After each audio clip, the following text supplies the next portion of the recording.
Maka dalam tahun ketiga, zaman Hosea bin Ela, Raja Israel, Hizkia, anak Ahaz, Raja Yehuda, menjadi raja. Ia berumur 25 tahun pada waktu ia menjadi raja, dan 29 tahun lamanya ia memerintah di Yerusalem. Nama ibunya ialah Abi, anak Zakaria. Ia melakukan apa yang benar di mata Tuhan, tepat seperti yang dilakukan Daud, bapa luhurnya. Dialah yang menjauhkan bukit-bukit pengorbanan, dan yang meremukkan tugu-tugu berhala, dan yang menebang tiang-tiang berhala, dan yang menghancurkan ular tembaga yang dibuat Musa.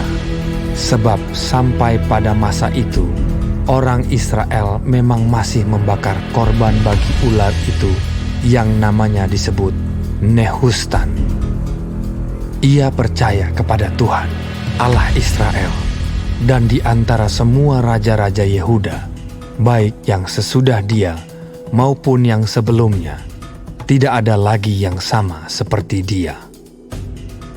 Ia berpaut kepada Tuhan, tidak menyimpang daripada mengikuti dia, dan ia berpegang pada perintah-perintah Tuhan yang telah diperintahkannya kepada Musa. Maka Tuhan menyertai dia. Kemanapun juga ia pergi berperang, ia beruntung. Ia memberontak kepada Raja Asyur dan tidak lagi takluk kepadanya. Dialah yang mengalahkan orang Filistin sampai ke Gaza dan memusnahkan daerahnya, baik menara-menara penjagaan maupun kota-kota yang berkubu. Dalam tahun keempat zaman Raja Hizkia, itulah tahun ketujuh zaman Hosea bin Ela, Raja Israel, majulah Salmaneser, Raja Asyur, menyerang Samaria dan mengepungnya. Direbutlah itu sesudah lewat 3 tahun, dalam tahun ke-6 zaman Hizkia. Itulah tahun ke-9 zaman Hosea, Raja Israel, direbutlah Samaria. Raja Asyur mengangkut orang Israel ke dalam pembuangan ke Asyur dan menempatkan mereka di Halah pada sungai Habor, yakni sungai negeri Gozan, dan di kota-kota orang Madai. Oleh karena mereka tidak mau mendengarkan suara Tuhan, Allah mereka, dan melanggar perjanjiannya, yakni segala yang diperintahkan oleh Musa, hamba Tuhan.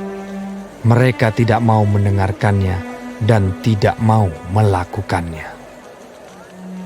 Dalam tahun ke-14 zaman Raja Hizkia, majulah Sanherib, Raja Asyur, menyerang segala kota berkubu negeri Yehuda, lalu merebutnya. Hizkia Raja Yehuda mengutus orang kepada Raja Asyur di Lakis dengan pesan, "Aku telah berbuat dosa, undurlah daripadaku. Apapun yang kau bebankan kepadaku akan kupikul." Kemudian Raja Asyur membebankan kepada Hizkia, Raja Yehuda, 300 talenta perak dan 30 talenta emas. Hizkia memberikan segala perak yang terdapat dalam rumah Tuhan dan dalam perbendaharaan istana raja. Pada waktu itu, Hizkia mengerat emas dari pintu-pintu dan dari jenang-jenang pintu bait Tuhan yang telah dilapis oleh Hizkia, Raja Yehuda. Diberikannya semuanya kepada Raja Asyur. Sesudah itu, Raja Asyur mengirim panglima, kepala istana dan juru minuman agung dari Lakis kepada Raja Hizkia di Yerusalem, disertai suatu tentara yang besar. Mereka maju dan sampai ke Yerusalem.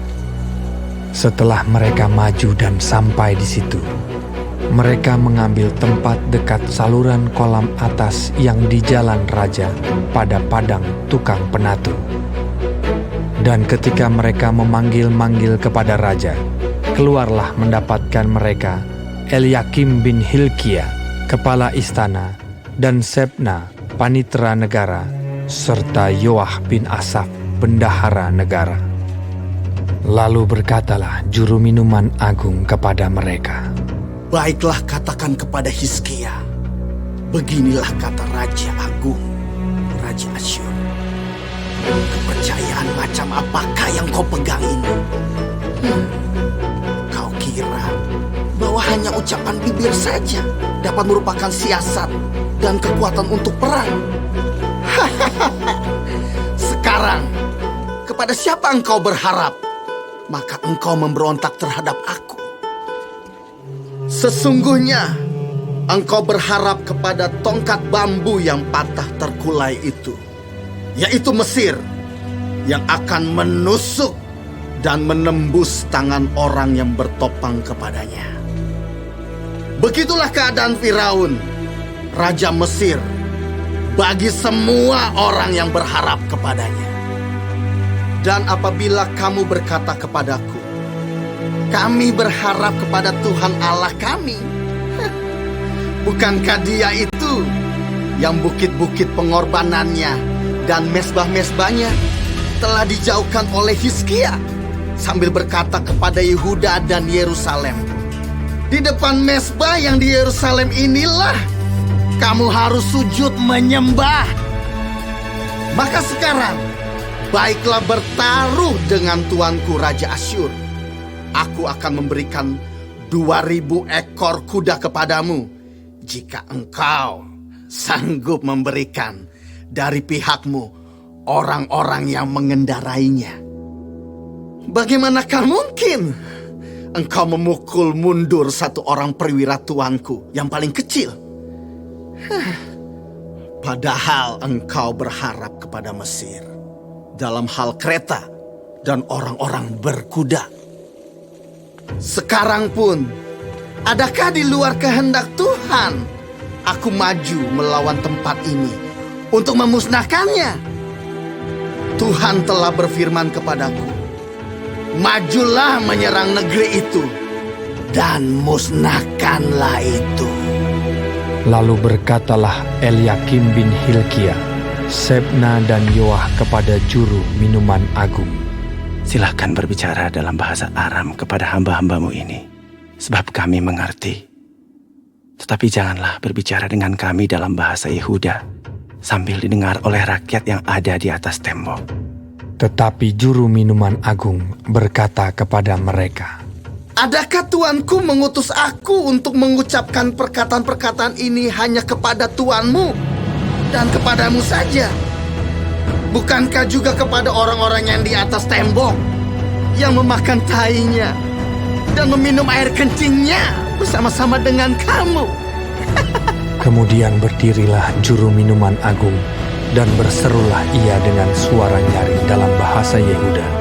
Ia berkata, Dengarlah perkataan Raja Agung, Raja Asyur.